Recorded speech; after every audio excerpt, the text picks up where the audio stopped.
상무는 비비의 사진에 칼을 꽂으며 네팔탈이 검은 포네그리프 그런 것들은 얼마든지 없앨 수 있다. 하지만 네팔탈이 DBB 이 녀석은 릴리와 매우 닮았다. 릴리가 변수가 되었듯이 이 녀석 역시 큰 변수가 될지도 모른다. 이번 기회에 반드시 밀지모자 루피와 함께 제거한다 라고 말하며 과거 900년과 같은 일을 반복하지 않기 위하여 루피와 비비를 함께 제거하겠다고 말합니다. 어인섬에서 세계정부와 해적연합의 대결이 발발하였고 마르코, 조즈, 비스타는 힘을 합쳐 후지토라를 쓰러뜨리는 데 성공합니다. 하지만 그 과정에서 조즈가 리타이어 되게 되었습니다. 그리고 신의 기사단의 최고 전력이라고 볼 수 있는 갈린과 이오는 크로스 길드의 간부들을 전멸시키는 데 성공했고 갈린과 이오는 곧바로 포세이돈을 확보하기 위하여 어인섬 내부로 진입하려 합니다. 그리고 마르코와 징베가 이를 막아섰고 갈린은 곧바로 자신의 검 크레센트 소드에 페앙스 패기를 휘감은 뒤 마르코를 향해 페앙스 패기와 참격을 동시에 방출시키며 공격합니다. 하지만 그 순간 조즈를 안전한 곳에 옮겨놓은 비스타가 나타났고 비스타는 플라워 론도를 사용하여 갈링의 참격을 막아섭니다.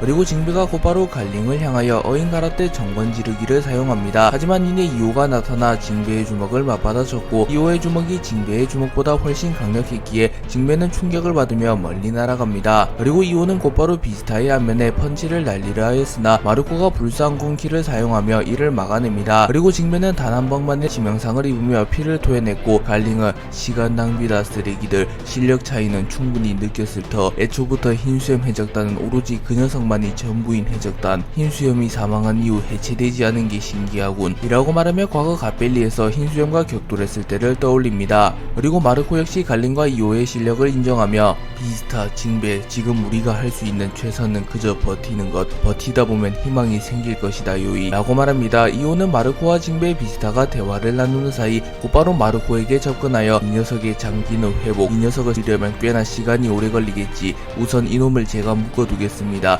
라고 말한 뒤 곧바로 마르코의 멱살을 붙잡습니다. 그리고 갈링이 빠르게 비스타와 징베에게 접근하였고 갈링은 패왕 천하 월식을 사용하여 순식간에 비스타와 징베의 복부를 베어버리는 데 성공하였고 비스타와 징베는 이미 지진 상태였기에 갈링의 패왕 천하월식을 버텨내지 못하고 쓰러집니다. 갈링이 패왕 천하월식을 사용하여 순식간에 비스타와 징베를 쓰러뜨리는 데 성공했고 마르코는 불사조로 변신한 이후 곧바로 이오를 발로 차버리며 이오와의 거리를 벌리는 데 성공합니다. 그리고 이오는 이제 네 놈만 남았구나 마르코 라고 말한 뒤 빠르게 마르코에게 접근하여 자신의 주먹에 패왕색 패기와 무장색 패기를 두른 뒤 마르코의 머리를 내려 찍으며 마르코를 땅에 처박아 버렸고 이후 갈링이 곧바로 마르코의 양날개를 베어버립니다. 그리고 마르코는 세세 열매 모델 불사조의 능력을 사용하여 날개의 부상을 치유하려 하였으나 마르코의 체력이 한계에 다다랐고 마르코의 회복력이 크게 감소합니다. 그리고 갈린과 이오는 이 타이밍을 놓치지 않으며 동시에 마르코의 복부를 공격하였고 결국 마르코 역시 갈린과 이오의 공격을 버텨내지 못하며 쓰러집니다. 그리고 이오는 해군에게 성문을 지키는 전력은 무너졌다. 곧바로 용궁왕국 내부로 접근하여 모든 것을 불태워라. 고대변기 포세이돈을 제외한 모든 생명체를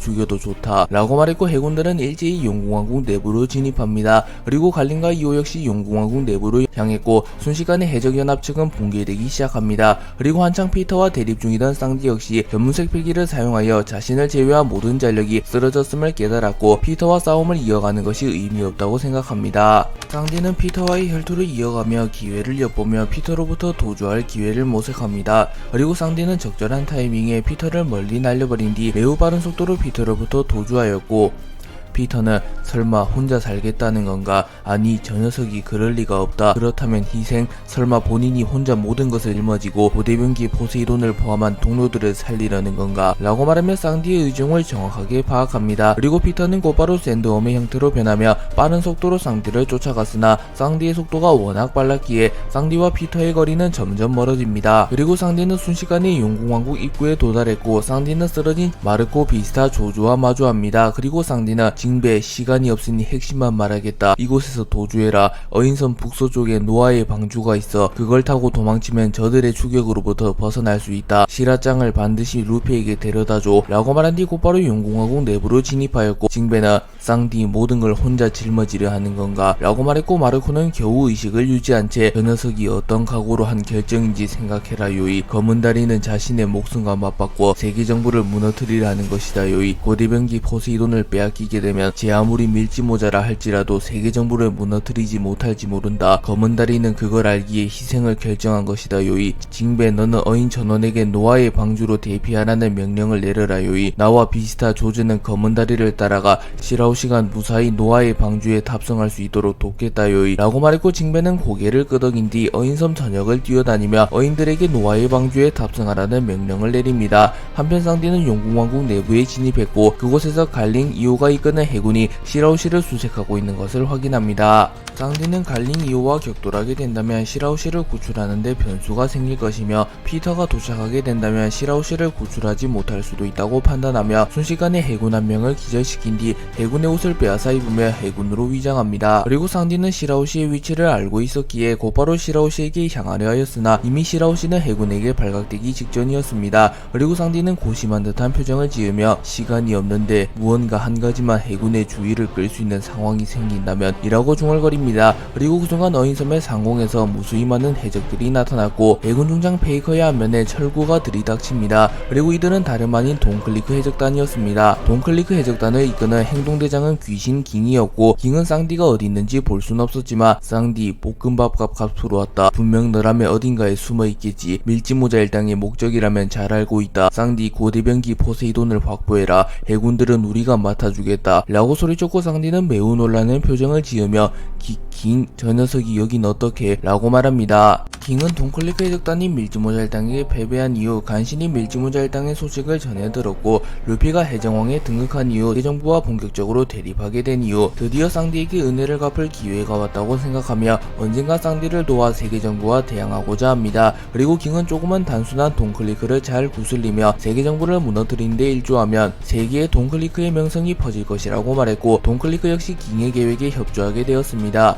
그리고 깅은 세계정부와 해적연합이 어인섬에서 격돌한다는 소식을 입수하였고, 근처에 살고 있는 주민으로부터 금발의 미남과 어인 한 명이 바닷속으로 빠르게 잠수하고 있다는 것을 목격했다는 정보를 입수하였고, 그 인물이 쌍디라는 것을 확신합니다. 그리고 깅은 곧바로 자신들의 선박을 코팅한 채 어인섬으로 향하였고, 기가 막힌 타이밍에 쌍디와 해군의 앞에 나타나며 쌍디가 필요로 한 변수를 만들어냈는데 성공합니다. 그리고 깅과 돈클리크 해적단이 나타나며 순식간에 해군들의 관심이 그들에게 쏠렸고, 쌍디는 그 틈에 빠르게 시라오시가 머무르고 있는 용궁성 내부의 경각실로 향합니다. 그리고 깅은 견문색 패기를 통하여 경각실로 향하는 쌍디의 뒷모습을 목격했고, 깅은 쌍디, 이 녀석이 없었다면 난 아마 그날 죽었겠지. 클리크 선장님도 마찬가지다. 난 빚지고는 못 사는 성격. 이곳에서 죽더라도 후회는 없다 라고 말합니다. 그리고 해군과 클리크 해적단의 대결이 시작되었고, 전력으로는 해군이 훨씬 강했기에 해군은 순식간에 클리크 해적단을 괴멸시키는데 성공합니다. 쌍디는 깅이 시간을 벌어주는 사이 용궁왕국 내부에 진입하였고 시라오시가 머무르고 있는 경각실로 향합니다. 그리고 쌍디는 시라오시를 보자마자 코피가 흘러내렸고, 쌍디는 평소와 마찬가지로 눈에 하트가 생깁니다. 하지만 쌍디는 곧바로 정신을 차리기 위하여 자신의 혀를 강하게 씹었고 쌍디의 혀에서는 피가 흘러내립니다. 그리고 쌍디는 시라오시에게 시라짱, 애석하지만 용궁왕국은 함락되기 직전이야. 시라짱이 붙잡히게 된다면 모든 일이 허사가 되어버려. 지금 당장 뒷문으로 빠져나가 노아의 방주를 타고 여기서 벗어나 라고 말합니다. 하지만 시라오시는 고개를 저으며 안돼요, 저도 목숨을 걸고 싸울 거예요 라고 말한다. 쌍디는 정색하며 안돼, 여기서 싸우는 건 자살 행위야. 시라짱, 루피를 믿는다면, 나를 믿는다면